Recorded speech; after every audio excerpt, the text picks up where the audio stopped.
Olá,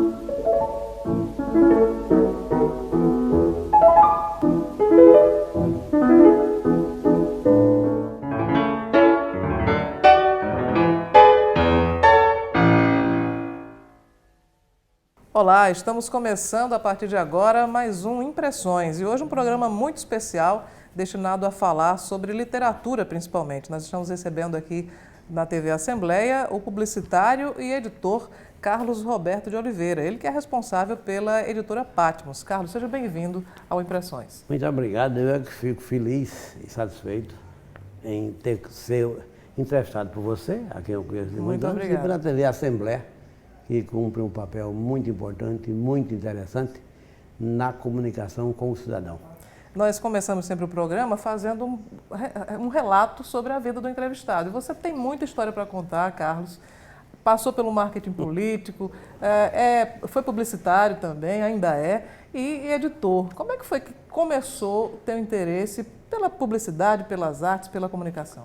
Bom, como eu estava te dizendo, eu tenho muito contato porque eu já tenho 75 anos, né? Então é muita estrada pela frente. Eu nasci em Cruz das Armas, como eu disse, aqui em João Pessoa. Fui ser padre, que era um desejo de minha mãe. Não me toleraram lá, acharam que eu era muito inquieto, muito...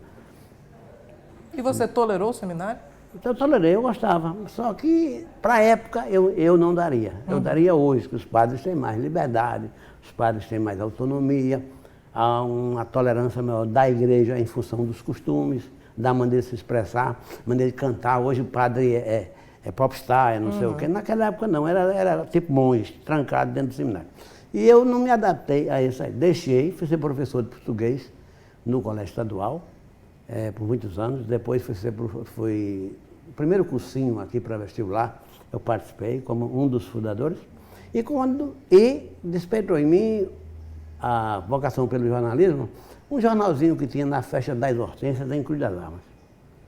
Tinha um jornalzinho lá chamado O Radar, que fazia gozação com todo mundo. E um dia ele fez uma gozação com meu pai. E aí, qual foi a reação? Aí eu fiz outro jornal, para esculhambar com o pai do dono do outro jornal. Né? Então eu fundei o Linguarudo.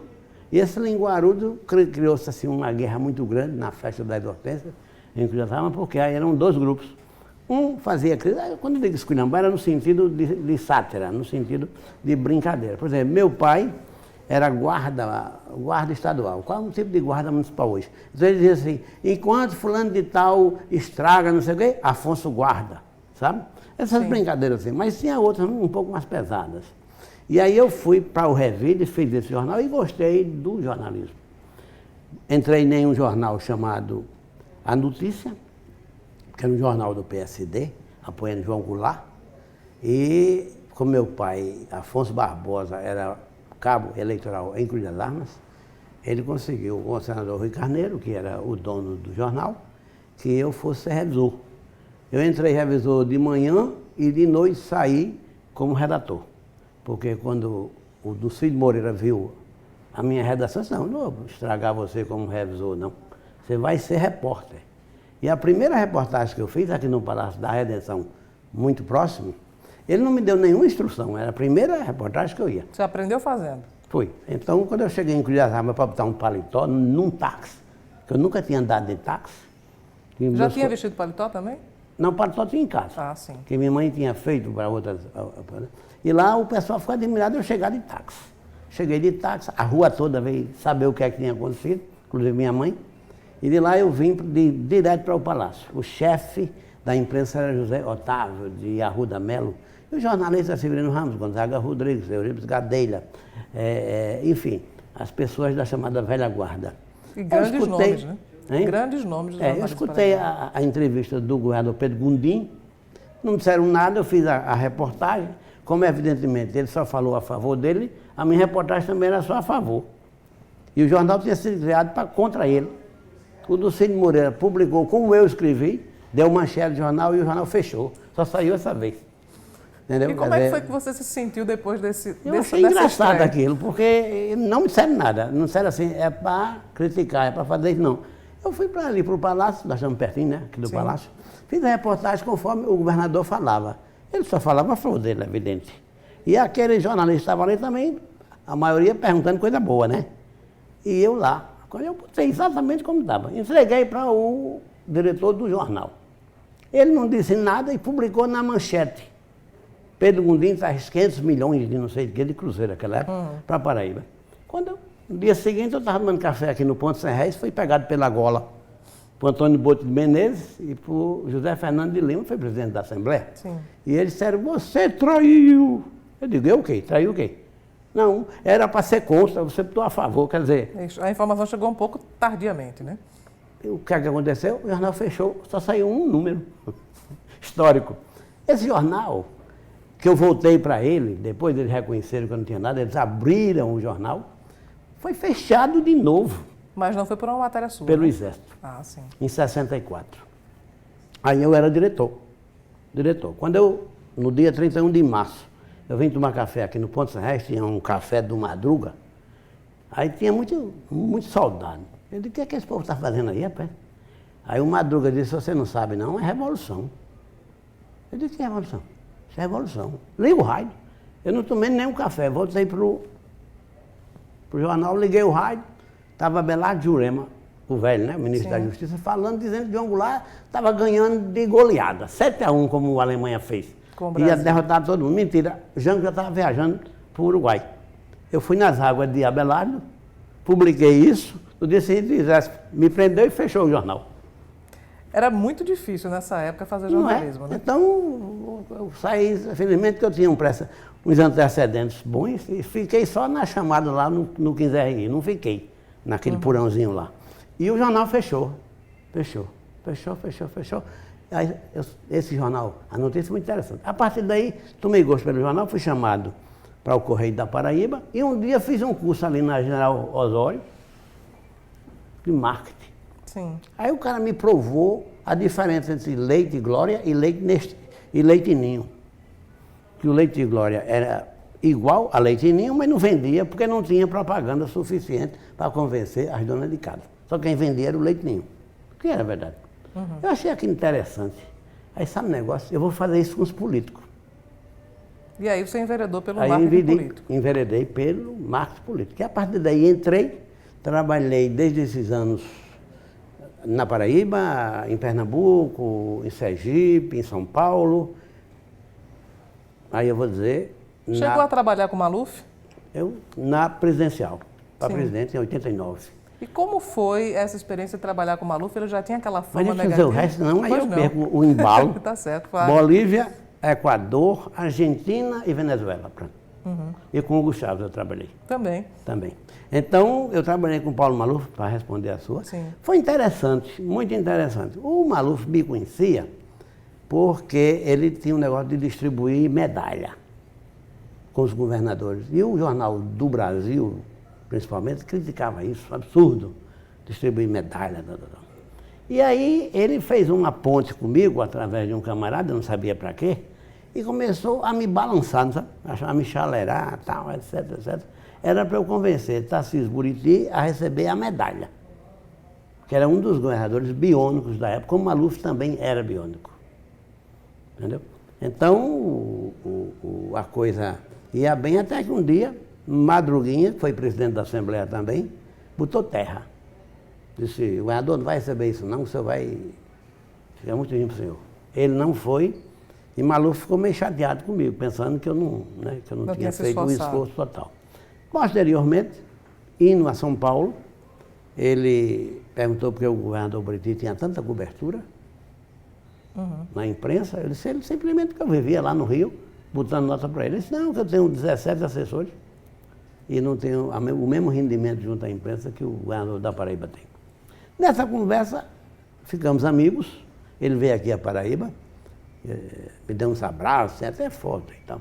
E depois, quando veio a campanha presidencial, uma pessoa descobriu que eu era amiga dele, me consultou se eu podia falar com ele sobre a gente constituir um grupo para tentar elegê-lo a presidente.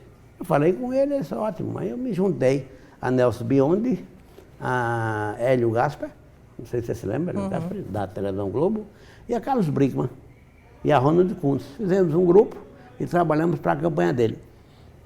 Do danado, No final, quando eu fui reclamar que ele não queria vir ao Nordeste, Paraíba, nada, eles perguntam, não quero ser candidato a presidente, não, sou só de Araque. Eu quero ser governador de São Paulo de novo. Entendeu? Então, ele queria ganhar fama para novamente disputar o governador de São Paulo. Como foi trabalhar com esse produto Maluf?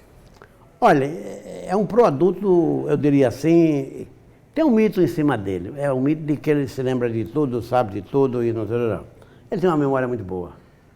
E tem um costume, por exemplo, a primeira vez que eu encontrei com ele, esse Carlinhos, eu nunca tinha visto esse homem.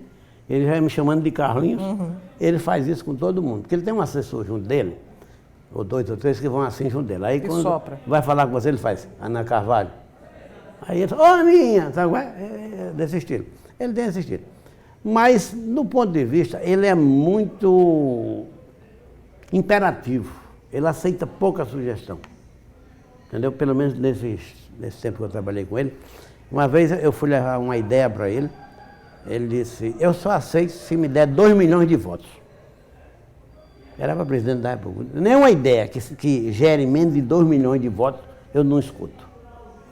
Eu digo, também, eu só dou a ideia se só me pagar $100 mil pela ideia.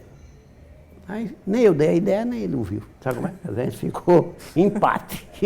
Empate. Então ele era, assim, muito autoritário até certo ponto, entendeu? As ideias eram dele, a gente conseguia emplacar alguma coisa, mas com alguma dificuldade. Então, do marketing político feito, por exemplo, o Chaves, você pode dizer, pô, trabalhou com o Chaves? Trabalhei. Quando o Chaves não era nada, o Chaves era um militar, um capitão. Era mais intransigente do que Maluf? Não, eu não cheguei a falar com, assim, ao dia a dia com o Hugo. Ele era tenente-coronel e queria ser candidato a presidente, tinha sido preso, saiu da cadeia e então queria ser candidato. E a Constituição venezuelana não permitia. Então ele montou um esquema da primeira Constituinte para liberar a Constituição, fazer outra Constituição. Aí eu trabalhei nisso. Tive 2 ou 3 reuniões com ele, mas não cheguei a ter nenhum tipo de intimidade com ele. Tinha com a equipe dele, entendeu? Mesma coisa, agora eu conheci pessoalmente o Hugo Banzer da Bolívia, conheci pessoalmente o Rafael do Equador. Então, tive assim uma série de atividades. Depois eu derivei para a pesquisa. Eu vi que na pesquisa eu ia ganhar mais dinheiro. Porque o povo que era a pesquisa eleitoral. Eleitoral. Sim. O povo é doido por pesquisa, sabe? Todo mundo critica, desmoraliza, se refere pejorativamente à pesquisa, mas na prática, todo mundo quer saber o que danado acontece com a pesquisa. Então eu criei um instituto em São Paulo, chamado DataBrain. Esse instituto, que tinha sede lá em São Paulo, trabalhou em parceria com a revista Isto É, para todo o Brasil. Aí foi onde eu descobri que você vai do céu ao inferno. Você vai do céu quando você está entregando a pesquisa para o cara que está no primeiro lugar. E você vai ao inferno quando entrega, quando o cara está no segundo, terceiro ou quarto. Então, é uma bipolaridade excessiva. Porque você ou é Deus ou é Satanás. Pesquisa, ninguém gosta de estar atrás. Depois tem um segredo muito bom. Ou você recebe o dinheiro na frente ou você dança. Hoje não, porque a gente tem internet, o sistema é outro. Mas naquela época que entregava o relatório, o candidato ia logo no fim, onde tinha o resultado. Sim. Quando ele visse ali, ele não pagava mais. Eu aprendi, eu levava em envelope fechado. Então antes só entregava, não sei depois... quantas durex assim, que era para não enrolar de jeito nenhum. Aí eu vou lá dentro, eu digo, vá, e o relatório aqui. Quando ele me entregava o dinheiro, eu pá! Aí saía correndo, porque ele estava ruim, né? Se ele tivesse bem, eu ficava. Para tomar um café, tomar um uísque, tal. Quer dizer, a pesquisa era muito complicada. Inclusive, na Paraíba. Eu criei muitos inimigos, só porque a pesquisa dava contra eles. Então, à medida que eu fui ficando mais velho, e também não precisando muito de dinheiro assim, tendo dinheiro suficiente para viver, eu resolvi abandonar a pesquisa. E fiz isso com 70 anos. Carlos, eu queria te perguntar ainda sobre pesquisa, mas nós vamos a um intervalo. Na volta, eu quero saber a sua opinião sobre, de maneira genérica, não vou me referir a nenhum instituto, mas sobre as pesquisas que são feitas, por exemplo, na Paraíba, e que tem muita contestação. Eu me recordo de uma declaração sua há alguns anos, dizendo que pesquisa barata é uma pesquisa sem credibilidade. Então, a gente vai falar sobre isso daqui a pouco, depois do nosso intervalo.